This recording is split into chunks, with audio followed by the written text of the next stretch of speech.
runtii waa maalin farxad weyn waa maalin aan la qaybsanayno ardayda waxbarashada heerka koowaad maanta ka gudubtay ee halka magacyadooda laga soo jeediyey ee 190 arday ah ee kulliyadaha kala duwan ee cilmiga bulshadu u baahan tahay bartay iyo waalidkii ku soo tiiriya tacabbeelay oo waqtiga badan geliyey waxaan la qaybsanaynaa farxaddaas oo farxad u weyn maanta ay haysato waalidiinta oo runtii xaqiijiyey himiladoodii ahaa inay ubadkooda barbaariyaan oo meel gaarsiiyaan iyo ardaydii u dhaga nuglaatay waalidkood oo waxbarashadaas dhamaystay runtii maanta waa maalin dowladda puntland farxad u ah waxaad ogtihiin markii 98 la aasaasay oo dalka dowlad iyo kala dambeyn iyo nidaam dowladnimo uu u jaan qaaday oo amnigii ciidamadii qalabka siday ay sugeen dadkii aqoon-yahanka ahaa ee markaas isla sanad kadib ayay ku fokereen inay jaamacad iyo leelaan jaamacadda ugu horreysay oo geyga puntland ka hela qaaday haddaan dowladnimo aysan arag oo aysan dalku dowlad ay isku halayn karaan ay jiri lahayn way adkaan lahayd inay jaamacad ku fakeraan maxaa yeele jaamacaduhu waa maalgelinada xagga tacliinta kuwa ugu adag marxaladda dugsiyada hoose iyo dhexe iyo sare way sahlan tahay laakiin inuu dal jaamacad yeesho howl sahlan ma aha marka waxaa ugu horeeya oo guulaha aan gaarnay saldhig u ah waa dowladnimada oo tiirka dowladnimada saldhigga u ah waa ciidan ammaan iyo nabadgelyo ay kaliftay faracyada tirada badan ee gudoomiyaha jaamacadda uu sheegay in la wada gaaro oo arday 8,000 oo ardaya jaamacaddan keliya ka baxdo oo sanadkan keliya 1,000 iyo dhowr boqol oo arday ka kala jabinayso oo ardayda dhigata ay 4,500 iyo wax ka badan yihiin intaas waxaa saldhig u ah oo hooyo u ah waa nabadda islaan ciisana ka sheekeeyey marka waajibka la rabo dhammaan bulshada reer puntland inta soomaaliyeed inay ilaaliyaan oo ugu weyn waa nabadda iyo dowladnimada oo lagu fara adeego horumarka aan rabno inaan tiigsano oo dhan labadaasaa gurdhig u ah waana qabaa geedi socodka aan ugu jirno nolol tayo leh oo qanaaco leh oo qof walba meesha uu ku hamiyayo uu gaaro waxaan ku gaari karnaa waa dowladnimo marka dowladnimadaas in lagu far adeego waa fariinteeda koowaad fariinta labaad dhinac waa farxad oo arday intaan la eg keligiin maahan sida la sheegay 1,000 iyo dhowr boqol oo hal jaamacada annagu og inta jaamacadeed ee puntland leedahay ayaa soo kala jebinaysa dhinaca kale waa challenge haysta hoggaanka dowladda maxaa yeelay jaamacaddu kaalinteedu waa ka soo baxday waalidku kaalintiisu waa ka soo baxay ardaydu kaalinteedu waa ka soo baxeen waxa la rabo waa in dowladdu ay la timaadaa siyaasadii jihayn lahayd ardaydaas oo wixii ay wax u baranayeen oo ahaa inay qayb ka noqdaan horumarka bulshadooda ugu jirto inay nolol wanaagsan gaaraan sidii ay u heli lahaayeen meeshii ay ka howlgeli lahaayeen arrintaas arrin sahlan ma aha runtiina waxay ka mid tahay qodobada ugu adag ee dowladda hor yaalla marka laga soo tago sugidda amniga qodobka ugu muhiimsan oo inta kaleeto dowladnimada ah oo marka la isku duubo dowladnimadu macnaheedu ay tahay in bulshada loo adeego adeega ugu weyn oo na laga sugaayo waxay tahay adeegii aan bulshada u qaban lahaa ciddii qaban lahayd oo idinka ah ardayda ah sidii aan u siin lahayn fursaddii ay ugu adeegi lahaayeen bulshada bulsho kasta oo meel fadhida dowladdu hoggaanka sare markay hayso waxaa laga shaqeeyaa waa 3 qaybood qayb hay-adaha dowladda u shaqaysa qayb hay-adaha gaarka loo leeyahay ka shaqaysa iyo qayb iskood u shaqaysta wadamada maraykanka marka mitaal loo soo qaato dadka iskood u shaqaysta oo ganacsiyada yaryar iyo hal abuurada leh waxaa lagu qiyaasaa 60% dhaqaalaha maraykanka inuu ku tiirsan yahay dadka hal abuurka leh entrepreneurka la yidhaahdo sideedaba adduunka dowladaha wax u shaqeeya waa dad kooban dadka badankiisa waxaa la rabaa inay iskood u shaqaystaan iyo hay-adaha ama shirkadaha isu tegay ay ka shaqeeyaan maxaa yeelay waxa kobaca dhaqaale keena waa iyaga marka fikradaha inta badan dadkeenna ka khaldan oo ah dadkoo dhan inay dowladda rabaan inay u shaqeeyaan aragtidaas waxaa la rabaa bahda waxbarashada inay dib u eegto oo ardada markay barbaarinayso aysan dhinaca aqoonta la yidhahdo akadeemiga keliya ay ka dhisina sida adduunyada horu martaba ay sameeyaan waxyaabaha xirfadaha ama skilliska ah ay soo saaraan waxaa inta badan la kulmaa arday raba inuu ku shaqeeyo maadada uu barta keliya waxaasi tacliinta casriga ah ee maanta la joogo waa ay ka hormarto waxaa la rabaa qofku inuu hadba shaqada furan uu ka shaqeeyo shaqooyinka adduunku waa isbedbedelaan haddii shaqo ka mid ah qofkii shaqadaas meesha laga baxay oo mithaal waxa u ah dalka ingiriiska markuu wuxuu ka guuray shaqooyinka la yidhaahdo industriga ama birta culus ee warshadaha soo saari jiray wuxuu u guuray dhinaca financial sector haddana dadkooda way wada shaqaynaya macnaheedu waxa weeye qofku shaqo cayiman ma leh waa inuu leeyahay xirfado kala duwan oo marba meesha ku habboon uu ka shaqayn karo waxaan runtii u baahan in tacliinteenna loo jiheeyo qof isku filan waxaad ogtihiin dalkan soomaaliya guud ahaan gaar ahaan puntland dad ajaaniba usoo shaqo taga oo tacliin la soo baray oo skills la soo baray oo dowladahoodu ay soo barbaariyeen annagana dhallinyaradeenu waxay inta badan leeyihiin inay shaqooyinkii ay haysan marka arrintaas waxay u baahan tahay daraaso intaa ka duwan shaqada ciddii abuuri lahayd iyo nooca shaqo ee abuurmi karta iyo sidii loo abuuri lahaa waxay u baahan tahay macallimiinta iyo maamulka madaxda ka ah maadada hadda halka laga sheegayo ee dhinaca businesska ama managementiga ama sida wax loo qorsheeyo oo qof walba inuu kooraskaas qaato oo elective noqoto uu u baahan yahay maxaa yeelay qof kasta oo wax bartay hadduu dhakhtar yahay clinigaa uu furan karaa hadduu veterinary yahay clinic xoolaa buu furan karaa qof kasta maado kasta oo la barto shaqay leedahay si uu u shaqaystay hadduu garan waayo ama uu xirfad u lahayn siduu u maamulo shaqadiisa gaarka ah wuxuu noqonayaa qof aan waxbaran oo kale oo caadil ah oo meel iska fadhiya marka waxaan u baahannahay manaahiijteenna oo dalal badan oo adduunka ka mid oo maraykanka ka mid ah uu hadda dib u fiirinayo isagoo eegayo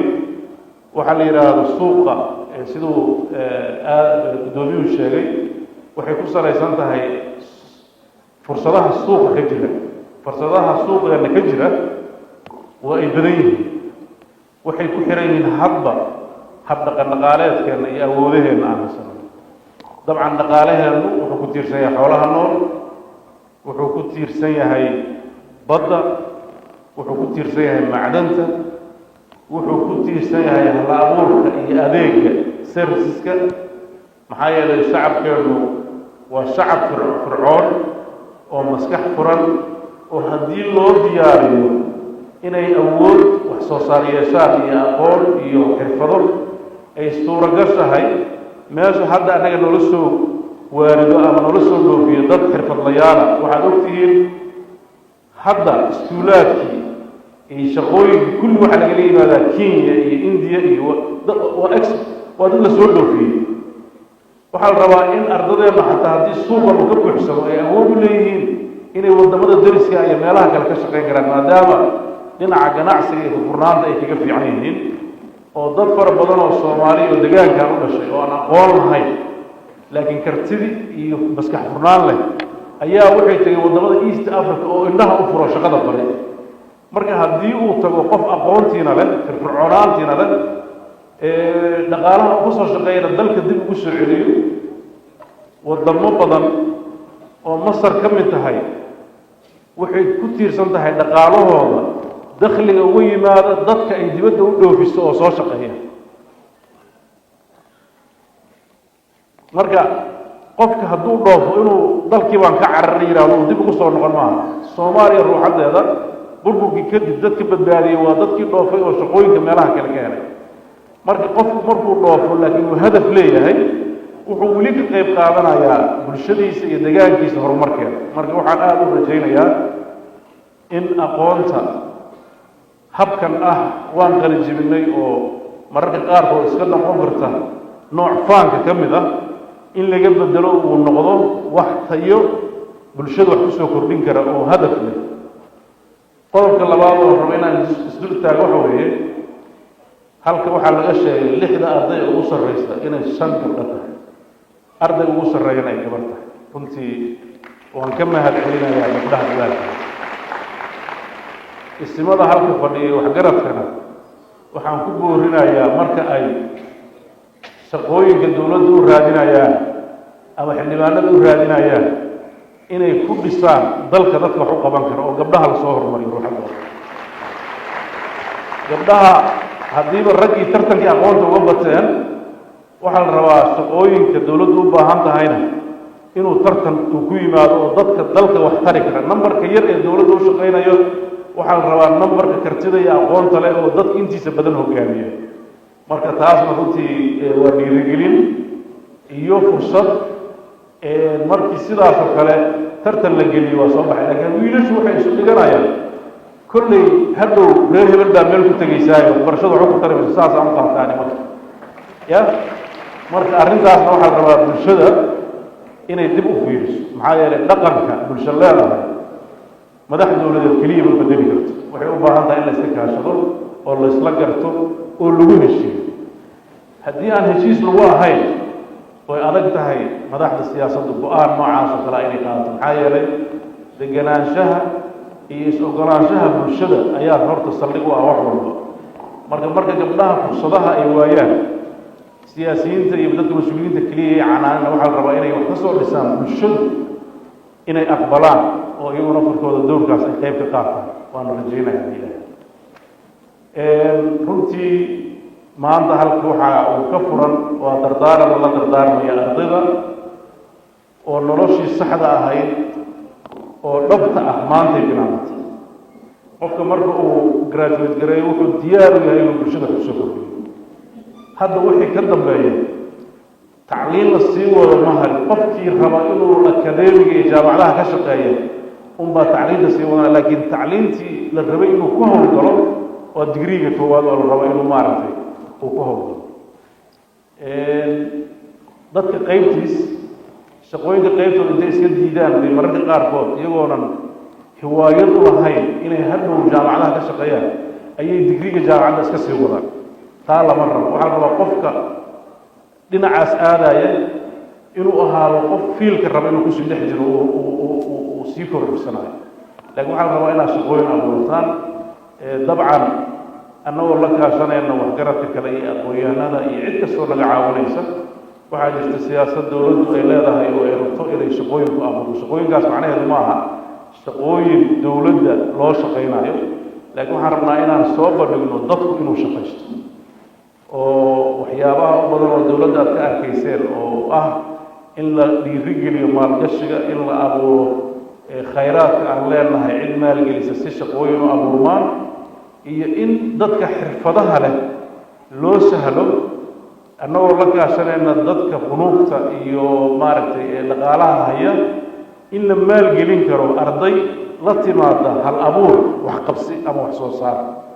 hadday xoolo dhaqan lahaayeen hadday badda ka shaqaysan lahaayeen hadday beero samaysan lahaayeen hadday warshado yaryar samaysan lahaayeen iskiilkaas uu jiro iyo hadday fursado kale ka abuuran lahaayeen oo aqoontooda la xiriirta ay barteen runtii waxaa la rabaa arrimahaas in la iska kaashado waxaan aad inugula dardaarmayaa qofku inuu iskiilo kala duwan uu barto inay muhiim tahay jaamacaddan waxaan kula dardaarmayaa inay sameeyaan koorsooyin gaagaaban oo qofka intuu haddaanan manhajka lagu daraynin qofka isagoo arday ah uu dhigan karo koorsooyin xirfadeed ama markuu ka baxo suuqa joogo uu xirfado badan karo oo waqtiyo kooban ah ama 3 bilood ama 6 bilood ama inta hadday rabto si uu u noqdo qofku qof fursad kastoo soo marta ka faa'iidaysan kara oo aan dhahayn anigu taama baran aad bay ii soo martay arday iyo dhalinyaro badan oo shaqo doona markaan arko oo hal meel keliya rabo runtii sheekhi axmed cabdisamaan halka uu ka sheegay oo ardadu inay wada jecel yihiin inay meel dhammaystiran ka bilaabaan cilladaas annaga ruuxaddeena dowlad ahaan waan haystaa kulligood ardadu markay soo baxaan ama wasiir ama agaasimo guuday rabaan oo iyadana cillad kaleeto oo dhab ah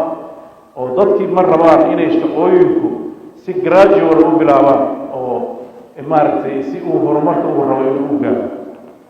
aad baan ugu mahadcelinayaa aadan maxamed cali kelmadihii waan ka soo jeediyey iyo dardaarankii oo u wajahnaa sidii shaqo loo abuuri lahaa horena uu igala hadlo mar walbana taladiisa iyo tusaalihiisa waa soo dhaweynaynaa maadaama uu yahay khabiir ama asad ay ummaddaani leedahay oo muddo badan ku dhex jiray sidii dadka loo horumarin lahaa oo aniguna aan ka mid ahay